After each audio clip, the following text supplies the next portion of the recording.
मुबारक हो मेरे पाकिस्तानियों, पाकिस्तान पहला ओडीआई साउथ अफ्रीका के अगेंस्ट जीत चुका है। खैर ये मैच भी काफी इंडिविजुअल परफॉर्मेंस की वजह से ही हम जीते हैं। देखो यार, ये जो स्कोर था ना, ये हमारे करिकुलम के अंदर था। इतना स्कोर तो हम लोग बना लेते हैं। जहां पे स्कोर 300 प्लस का टारगेट हो वहां पे हमारे हाथ पांव फूल जाते हैं। सेम T20 में भी अगर जहां 150 180 के आसपास हो हम बना लेते हैं। 200 से प्लस वो हमारे करिकुलम के बाहर है, वो अभी हमने सीखा नहीं है। लेकिन जो आज का जो मैच था वो दो ही बंदों ने जितवाया है, साइम और आगा ने। ब्रिलियंट नॉक यार, मजा आया देख के। इन दोनों की इनिंग्स देख के नजर आया कि यार कोई मॉडर्न डे क्रिकेट खेलने वाले भी अब हमारी टीम में मौजूद है। जो मोमेंटम की बात कर रहे थे रिजू भाई, वो नजर आया कि साइम और आगा ने पकड़ लिया है उस मोमेंटम को और अच्छी तरह से परफॉर्मेंस की है। बस मसला ये हुआ कि आज विन हो गई तो लन कुछ भी नहीं हो सका इस दफा। लेकिन यार नो डाउट यार, जो साइम की जो इनिंग थी, मजा आया देख के। बहुत ही बेहतरीन प्लेयर निकल कर आ रहा है पाकिस्तान के लिए। इससे आप टेस्ट खिलवा लो, T20 खिलवा लो, ओडीआई खिला लो, सब चीजों में परफॉर्म कर रहा है। और अभी जो साइम की फॉर्म चल रही है वो माइंड ब्लोइंग है। अभी जो टाइम है ना, इसको सही से कैश इन करने का टाइम है पाकिस्तान क्रिकेट के लिए। इसको सारे फॉर्मेट खिलाओ, सारे मैचेस खिलाओ। बॉलर तो है नहीं कि अनफिट हो जाएगा, स्कोर कर रहा है तो यार इसको सारे मैचेस खेलना अब जरूरी है। साइम को जो बेहतरीन बैट्समैन बनाने का जो मैं क्रेडिट देना चाहूँगा थोड़ा बहुत यहाँ पे शान मसूद को, कि उन्होंने इसको टेस्ट टीम में इंक्लूड किया। उन्होंने ही इसको थोड़ा फोर्स किया कि जाके डोमेस्टिक खेलो, अपने आप को इम्प्रूव करो, एक बेहतरीन बैट्समैन बनाओ। नहीं तो आपको अगर याद है, साइम जब नया नया आया था तो बहुत ही ज़्यादातर बैटिंग जो स्टाइल था वो लप्पेबाजी थी और T20 format kind of player था। शान मसूद ने इसके ऊपर बिलीव किया, इसको टेस्ट टीम में लेकर और क्या बेहतरीन प्लेयर बन के सामने आ रहा है। अब उम्मीद बस अब यही है कि भाई इसी तरह फॉर्म जारी रहे, इसी तरह खेलते रहो और इसी तरह पाकिस्तान को मैचेस जितवाते रहो। Well deserve century, outclass performance, well done Saim. अब जो दूसरा मसला आ रहा है, उनका जो पार्टनर है ओपन में अब्दुल्ला शफीक, वो काफ़ी टाइम से स्ट्रगल कर रहे हैं। काफ़ी टाइम से उनकी हमने कोई इनिंग नहीं देखी, तो एक और सीरीज अब्दुल्ला शफीक को यहाँ देनी चाहिए। और अगर वो फिर भी फेल होते हैं तो आई थिंक हमें थोड़ा सा स्टेप बैक लेना चाहिए और फ़खर या इमाम को साइम के साथ ओपन पे लाना चाहिए, तो एक बहुत सॉलिड स्टार्ट हो जाएगा। मसला अब ये है कि यार चैंपियंस ट्रॉफी बिल्कुल ही आने वाली है, हो रही है नहीं हो रही है उसकी बात हम करेंगे ही नहीं।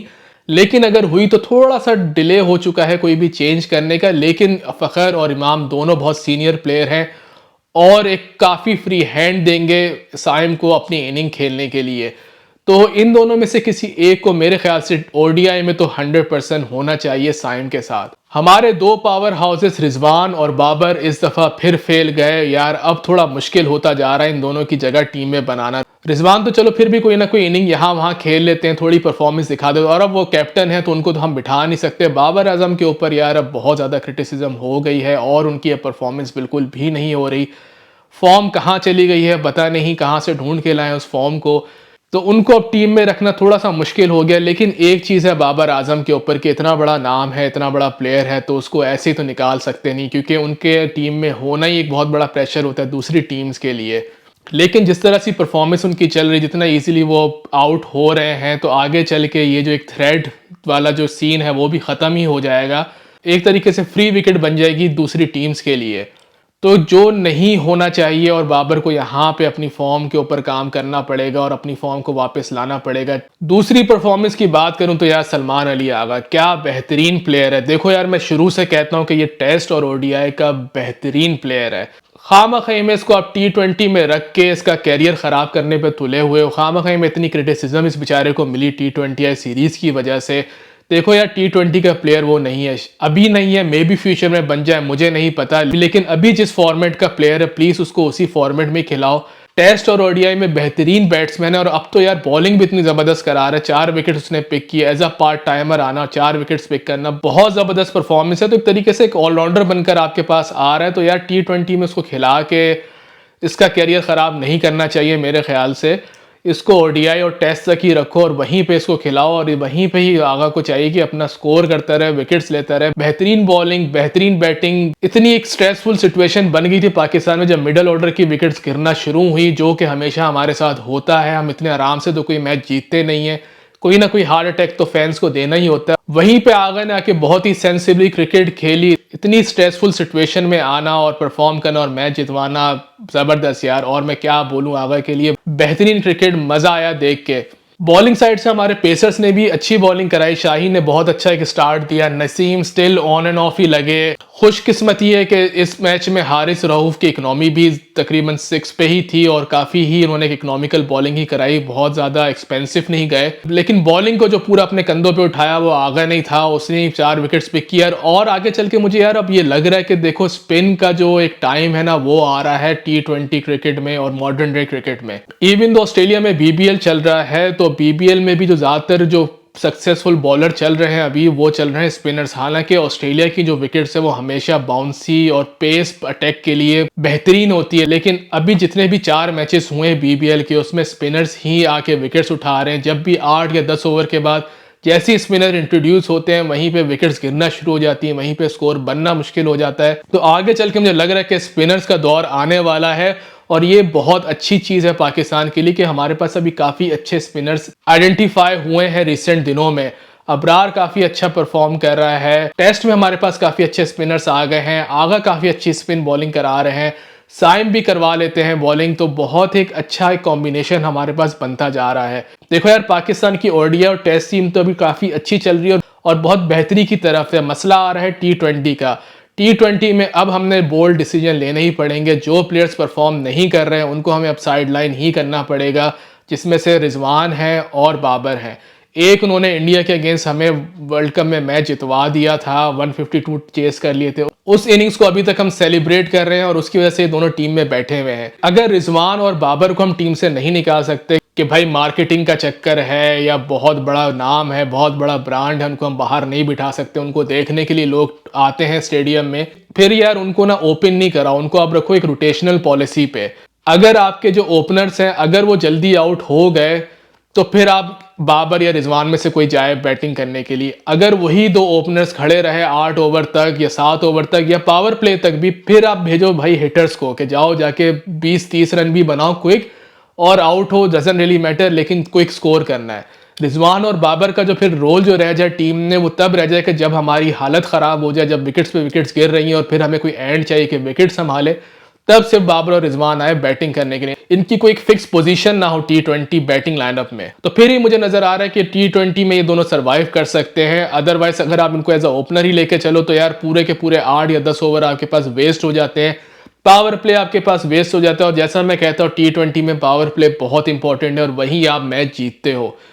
साइम जिस तरह बेहतरीन बैटिंग कर रहा है, पावर प्ले को यूटिलाइज कर रहा है, इसी तरह दोबारा मैं बात करूंगा फ़खर की कि फ़खर को होना चाहिए साइम के साथ ओपन करते हुए। अगर आप फ़खर को नहीं ला सकते तो कम से कम आप उस्मान खान को ट्राई करो ओपनर के लिए, क्योंकि चौथे नंबर पे वो कंटिन्यूस फेल ही जा रहे हैं। अगर वो पावर प्ले में बैटिंग करने आएंगे तो फील्डर्स अंदर होंगे तो शायद उनको कुछ मौका मिले कि वो जो आके उड़ाते हैं बॉल हवा में मारते हैं, तो कम से कम कोई ना कोई बॉल चौके छक्के पे तो जाएगी, एक पावर प्ले अच्छी तरीके से यूटिलाइज होगा। तो यहाँ T20 में अब हमें डिसीजन लेने पड़ेंगे। बहुत टाइम हो चुका है, हम बहुत ज़्यादा टाइम इन्वेस्ट कर चुके हैं बाबर और रिजवान पे। तो एज अ सीनियर प्लेयर को खुद भी रिस्पॉन्सिबिलिटी लेनी पड़ेगी और खुद भी आई थिंक डिसीजन बनाना पड़ेगा कि यार हम परफॉर्म नहीं कर रहे, हमें थोड़ा साइड पे हो जाना चाहिए। नए लड़कों को आने का चांस दें, जो अच्छा परफॉर्म कर रहे हैं उनको टीम में आने दें। सेम केस विराट कोहली के साथ है। ऑस्ट्रेलिया वर्सेस इंडिया की अभी सीरीज चल रही है, 3rd टेस्ट चल रहा है कि अब तो ऐसा लग रहा है कि ऑस्ट्रेलिया वर्सेस इंडिया नहीं है, ऑस्ट्रेलिया वर्सेस बारिश चल रहा है, क्योंकि बारिश ने आके इंडिया को अच्छी तरीके से बचा लिया है। आज आखिरी दिन है, जब तक शायद मैं वीडियो बना के अपलोड करूंगा आज का दिन भी शायद ख़त्म हो चुका होगा, क्योंकि आज भी ब्रिस्बेन में पूरा दिन बारिश और ठंडा स्टॉर्म ही है। तो मुश्किल ही लग रहा है कि आज भी कोई मैच हो पाएगा। लेकिन अगर मैच हुआ भी तो मुझे जहाँ तक लग रहा है कि अब ये ड्रॉ ही होगा। बहुत मुश्किल है ऑस्ट्रेलिया के लिए जीतना, अनलेस के ऑस्ट्रेलिया जल्द से जल्द लास्ट विकेट ले, फिर आके बैटिंग करे, कोई 100-150 रन बनाए और फिर इंडिया को बैटिंग करने दे और जल्द से जल्द उनको आउट करे, तो तभी कोई चांस है ऑस्ट्रेलिया के पास जीतने का। लेकिन ये टेस्ट तो मुझे ड्रॉ होता ही नजर आ रहा है। बहुत ही जबरदस्त लास्ट विकेट स्टैंड जो रहा है अर्शदीप और बुमराह का, उन्होंने भाई फॉलो बचा लिया इंडिया के लिए। ये एक तरीके से बहुत बड़ी जीत है इंडिया के लिए, क्योंकि ये टेस्ट बिल्कुल ही इंडिया हार ही चुका था, वो बारिश ने बचा लिया और ये लास्ट इनिंग ने, और साथ ही साथ जडेजा ने बहुत अच्छी इनिंग खेली है। इतने टाइम बाद जडेजा को बैटिंग करते हुए देखा और नजर आया कि उन्होंने अपनी फॉर्म बिल्कुल भी नहीं खोई है। बहुत ही जबरदस्त बैटिंग उन्होंने की और इंडिया को एक तरीके से बचाया है इस टेस्ट मैच में। KL राहुल जहां सारी विकेट उनके आसपास गिर रही थी वो उस सिचुएशन में बहुत काम रहे, बहुत ही सेंसिबल क्रिकेट खेली, बहुत एक अच्छी इनिंग को बिल्डअप किया। तो ये जो 2-3 अच्छी परफॉर्मेंस निकल कर आई इंडियन बैटिंग लाइनअप की तरफ से, वहाँ इन्होंने ये मैच बचा लिया। अदरवाइज भाई जो ऑस्ट्रेलिया की जो बॉलिंग है, कमिंस, स्टार्क, उन्होंने तो भाई बिल्कुल ही रैप अप ही कर दिया था इंडिया को। और मेरे ख्याल से आज के बाद जायसवाल किसी भी बॉलर को नहीं बोलेंगे कि भाई बॉल बहुत स्लो आ रही है, कि स्टार्क ने उनको भाई तकरीबन हर टेस्ट में उनको आउट किया है। और बहुत ही एक बेहतरीन बॉलिंग चल रही है ऑस्ट्रेलिया की तरफ से। ऑस्ट्रेलिया को ऑस्ट्रेलिया में हराना हर दफ़ा मैं कहता हूँ कि बहुत ही मुश्किल है, क्योंकि ये भाई चीते लोग हैं, इनको पूरी दुनिया में कहीं भी हराना बहुत मुश्किल है। जब ये अपनी होम कंडीशन में खेल रहे हों तो भाई फिर तो बहुत ही ज़्यादा मुश्किल हो जाता है। पॉजिटिव साइन ऑस्ट्रेलिया की बैटिंग की तरफ से स्मिथ की फॉर्म नज़र आई है कि वापस आ गई है, सेंचुरी इन्होंने बनाई। एक बहुत सॉलिड चांस दिया था ऑस्ट्रेलिया को कि इस टेस्ट में जीतने के लिए, लेकिन अब ये टेस्ट ड्रॉ होते ही नज़र आ रहा है।